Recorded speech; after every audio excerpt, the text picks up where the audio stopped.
Um, right now, there is a war in the Middle East that could, well, fundamentally and permanently alter the entire global order.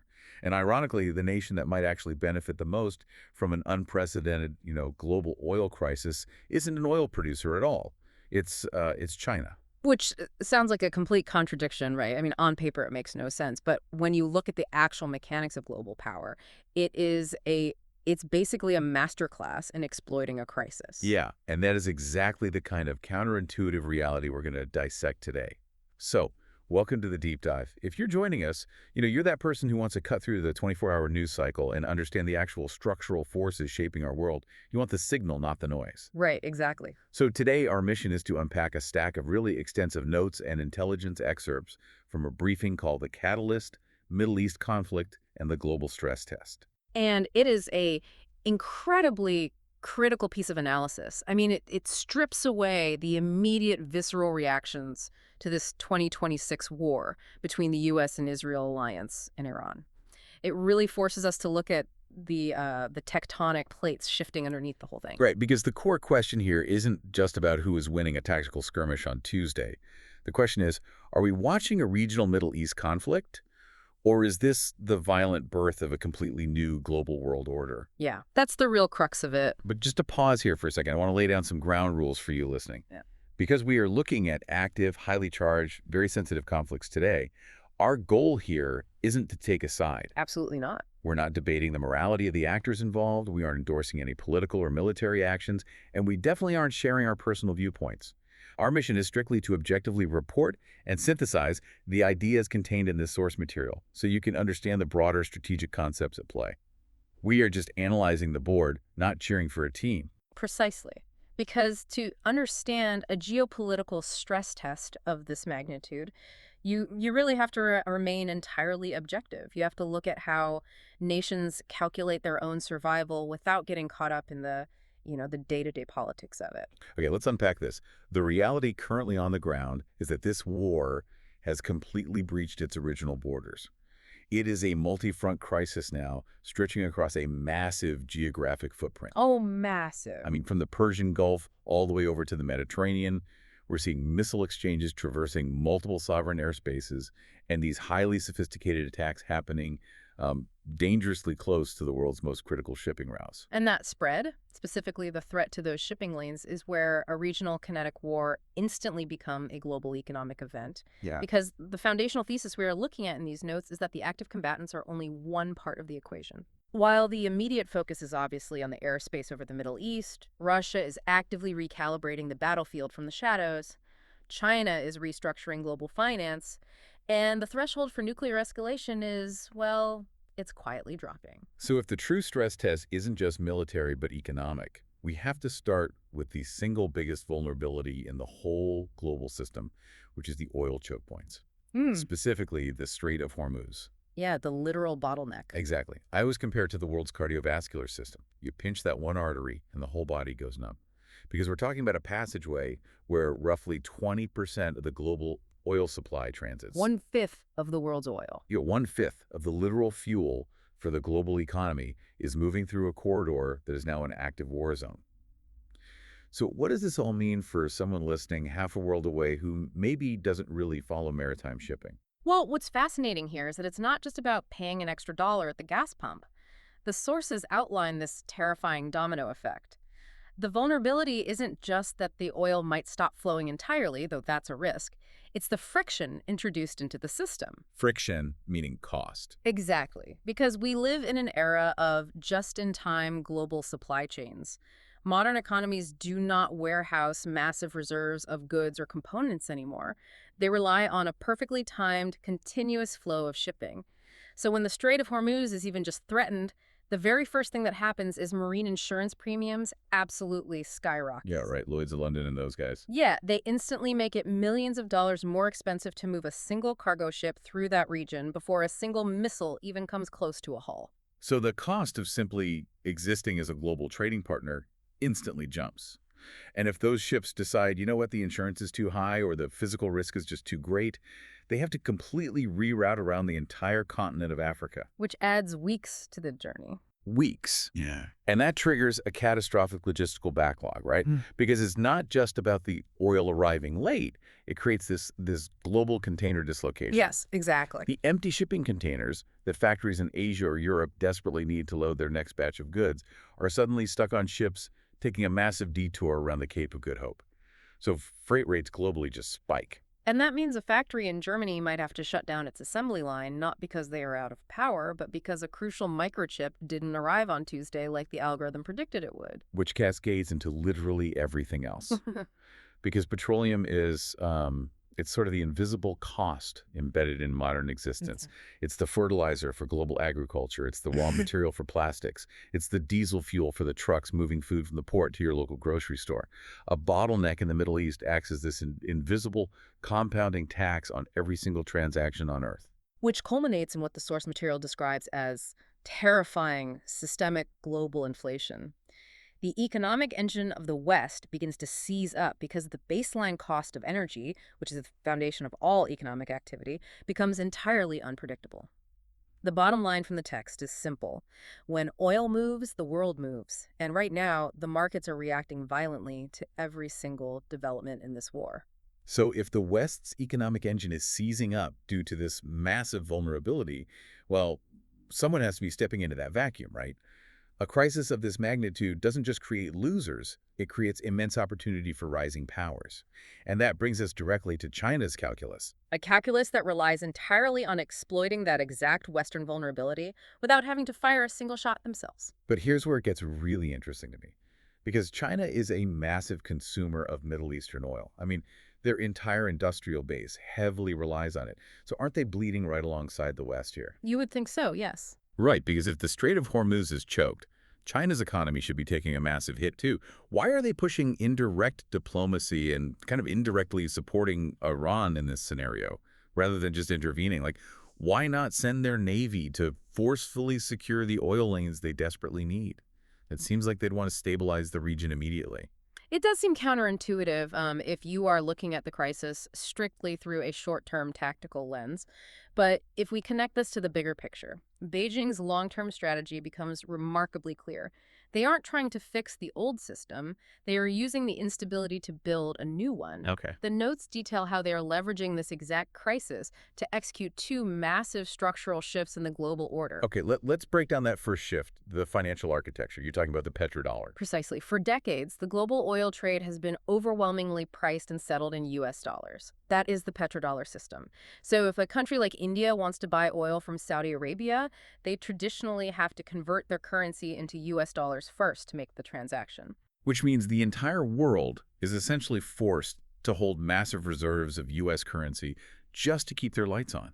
And that artificial guaranteed demand for the dollar is, well, it's what gives the United States its superpower economic leverage, right? Right. It allows the U.S. to run massive deficits and weaponize financial sanctions. Exactly. It is the absolute bedrock of American financial dominance. Oh. But because this 2026 conflict is creating such deep fractures between Middle Eastern oil producers and the West, China is aggressively stepping into that diplomatic void. Oh, wow. Yeah, they're offering a parallel financial highway. They are exploring and pushing what's called the petroleum system. This would allow these producers to trade oil directly in Chinese currency, entirely bypassing the U.S. dollar and the Western banking system altogether. So while the U.S. is expending massive military and diplomatic resources just to keep the missiles at bay in the region, China is quietly laying the plumbing for a post-dollar global economy. Because if they successfully peel off even a fraction of the global oil trade into the yuan, that fundamentally weakens the U.S.'s ability to project economic power. It is a monumental strategic strike. But the second shift, and this is the real twist, is perhaps even more consequential, and it addresses your earlier point about China's reliance on fossil fuels. Right, because they still need the oil right now. Right. But while the West is panicking over energy shocks and inflation, China is actively using the pain of this exact crisis to force a permanent transition away from fossil fuel dependency. Wait, really? So rather than just trying to secure a cheaper barrel of oil, they are using the volatility as a catalyst to modernize their entire infrastructure. Yes. They are viewing this crisis as a necessary, albeit painful, accelerant. The text points out that the more volatile the Middle East becomes, the more economically justifiable it is for China to pour unprecedented capital into alternative energy, domestic supply chains, and electrification. That's wild. They are basically attempting to engineer an escape velocity from fossil fuels entirely. Long term, this conflict might actually benefit China immensely. That is a staggering long-term play. If they actually pull that off, they emerge from this 2026 war not just with a newly internationalized currency, but with an energy grid that is completely immune to blockades in the Strait of Hormuz. They basically turn their biggest geopolitical weakness into a permanent systemic advantage. While their primary global rivals remain bogged down in a regional conflict trying to protect a 20th century energy model. Which is the perfect transition to the other major player shaping this crisis. Because while China is playing this, like, macroeconomic game of Go, another major power is actively interfering on the battlefield right now, but remaining completely hidden. Nice. Russia's ghost war. Right? It's almost like Russia is a hacker turning off the bank's security cameras while someone else actually robs the vault.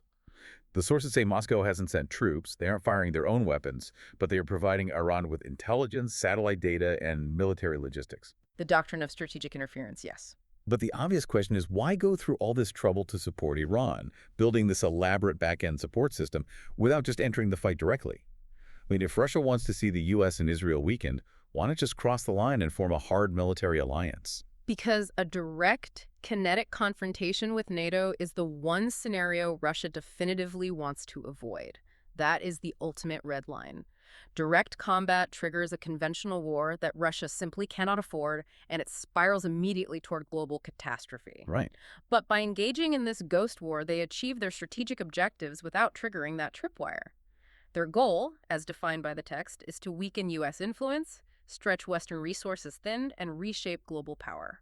By arming and informing Iran, Russia bleeds the West without crossing the line into direct combat. And it comes down to the brutal mathematics of modern warfare, doesn't it? The asymmetric cost.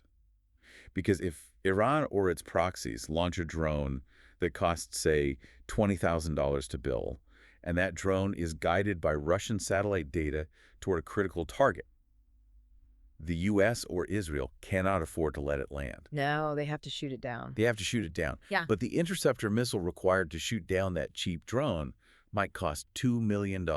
Sometimes significantly more. And you have to factor in the logistical cost of keeping an entire carrier strike group deployed in the region just to fire those interceptors in the first place. So Russia is mathematically draining Western defense budgets and depleting Western missile stockpiles, all while remaining totally insulated from the physical blowback. Every $2 million interceptor fired in the Middle East is one less interceptor available to defend against Russian ambitions elsewhere.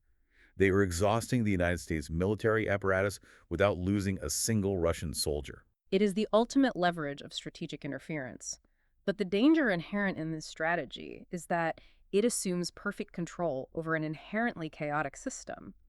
Russia is carefully trying not to trigger a direct war with NATO, but according to the source material, that tripwire is incredibly close to being tripped anyway. Yeah, and that brings up the fragility of the current alliances.